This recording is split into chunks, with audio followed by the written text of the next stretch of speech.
It's full time, and we are off to the Carabao Cup semi-finals. We get through that, and we're in at a shot at Wembley for our first trophy since 2017. A complete display. It wasn't what I imagined, to be honest. That game. Charlton had a few moments, but for the most part, it was complete domination. They were very well organised at the back, which meant we couldn't really find as many goals as we were like, but Marcus Rashford at the end is showing why he is, and the only answer is that he is world class, and the form he is in at the moment is stupid. It's stupid, to be honest, because you shouldn't be that good. You really shouldn't be. Let's get into this player rank, because I'm gonna have a fun time doing this. It was a cruisy 4 a.m. wake up for myself. Tom Heaton 7. I don't know how you can get 6.3.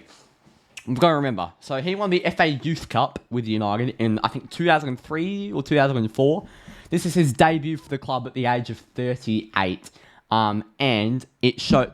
The reason I'm giving him a 7 is because we saw Martin Dubravka against Burnley, how uncoordinated... And look, Dubravka's, I think, like 34, 35, so he's not far off Heaton.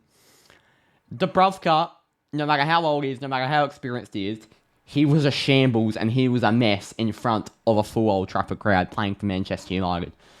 Tom Heaton, no matter the quality of the opposition, was just very, very clean, coming off his line, didn't look nervous, made the saves he needed to make, and for a number 3 goalkeeper, that's a 7 to Tom Heaton, and I actually think he did a better job than Jack Butland would have done.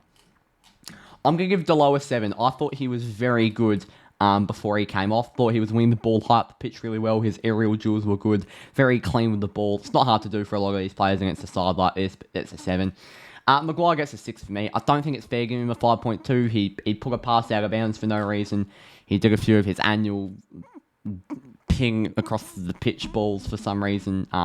He rugby tackled a player and tried to go through a few people's legs at the end. But that's what you get in the package of Harry Maguire. And he did a job. Oh, man, oh man. We're going to get a few 8s today because it was Charlton, so we will get a few 8s. Man, oh man. I'm not going to overhype these players too much because it was Charlton after all, but Martinez was fantastic. Great to have him back in the starting lineup. Some of the tackles he put in was crucial. Very clean with the ball. Yeah, fantastic. Tyrell Malacia, he also gets an 8 from me. I'm not sure why these scores are so low, by the way. I'm very confused.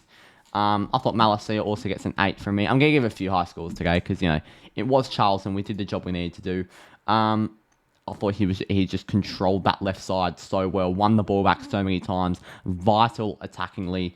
I thought it was probably arguably... I know it's against Charlton, but I could almost say it's probably the best game he's had in a United shirt. Hard to top his first few games, though. You know what? I'm going to give McTominay a 4. I'm going to give McTominay a 4. I wouldn't usually do that for a lot of players, but McTominay is in his mid-20s. He's supposed to be a leaguer. He's playing against a mid to lower table League One team, and he can't get himself in the game, nor make a pass, nor do anything useful to the team, and acts like a smug little shit. I don't like McTominay. I don't like him as a footballer. 4. Sell him. Maybe that was a bit far. Fred. He gets a 7 from me, Fred. I thought Fred was really good. I thought he was vital with some of the balls he played. He won the ball back deeper in midfield. Manu played as the 10, couldn't really get himself in the game. Fred was definitely the midfielder that started, that was easily the best and got himself in the game. Yeah, he's a 7. Manu gets a 6. Good to see him start. I don't know why he's a 5.9. Shouldn't be anywhere in the 5s. Yeah, great to see him out on the pitch. Couldn't get himself in the game. He was playing as a number 10. It was hard to get himself... it wasn't that hard to get himself in the game, but it's his first game. What can you do? Good to see him. Anthony he's going to get a 7 just for the goal. Fantastic, Anthony. I wouldn't say fantastic, actually. The goal was the best individual finish of the season. It was absolutely world class. It was stupid how far that ball curled with that left foot. The left foot's also what brings him down, though, because he can't use a right foot, and it pisses me off in some scenarios where there's an easy right foot pass where we could be through for goal, and Anthony just can't make that pass, nor feels confident on that right foot, so he's really got to improve on that. I know a lot of players, great players over history, have been very left-dominated, and they have been fantastic players, but Anthony is just a missing piece that feels vital to his game. But it's great to see Anthony's confidence back up and about, back-to-back games with 2 goals. Very happy with that. Garnacho gets a 7 from me. Garnacho gets a 7. That's back-to-back games. The game against Everton, Rashford was on the left, and he was toying with defenders creatively with his dribbling. And Garnacho's done the exact same. Our left wing stocks at the moment are looking stupid. And Garnacho, at 18 years of age, he could be anything. Could be absolutely anything.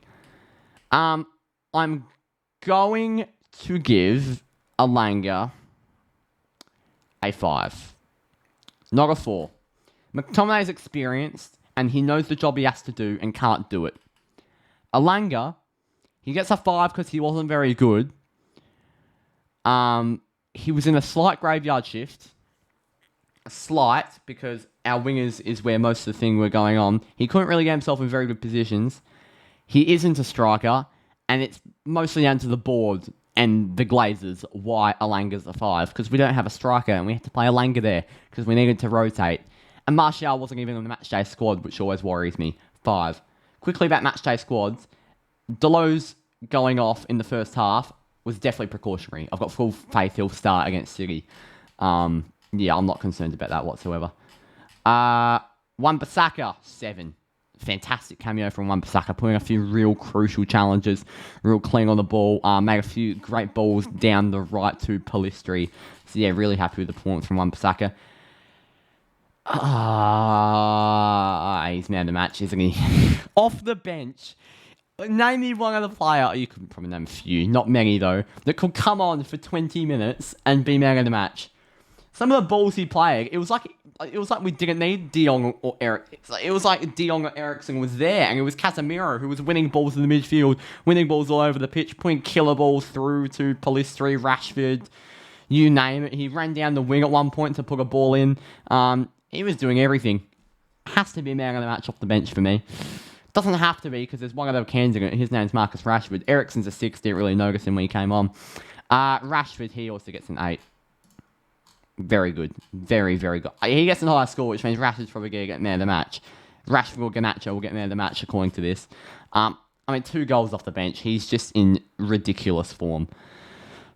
He can't stop scoring. Cannot stop scoring. World class. And there's only one way to put it. World class.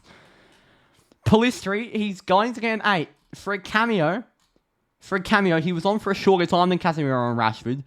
But from ratio of minutes played to impact, Pellistri was on the same level as Casemiro and Rashford. Fantastic. The runs down the wing were all effective. His dribbling around defenders were like a flair from South America that we never knew we needed. He provided more in 5 minutes than Alanga did in however knows long, a year. He has to play over Alanga.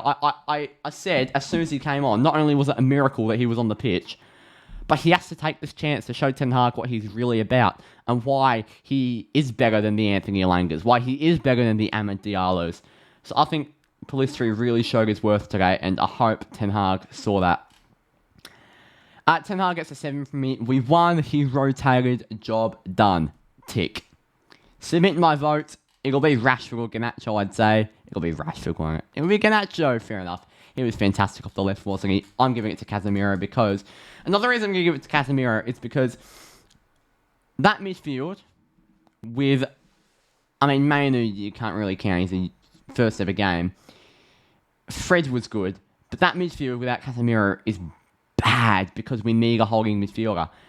And McTominay isn't that. He's at such a low level, it's not even funny. And Casemiro, why I give him such a high score, is because he changes the game and brings new dynamics to his game I didn't even know he had. And he's going to keep surprising me week after week. And that's why he's going to get my man of the match. Thank you all for watching. We play Man City and Arsenal back-to-back starting this weekend. We have an FA Cup tie with Reading later this month. We will play in the Carabao Cup semi-finals later this month. It's a big month. It's a big season. We've just signed Wout Weghorst, a new striker. What can we do? I hope we can have a good end to the month and finish the season strong. Can we win the Carabao Cup? Who knows? Let's just keep rolling and taking it game by game. I'll see you all next time. Cheers.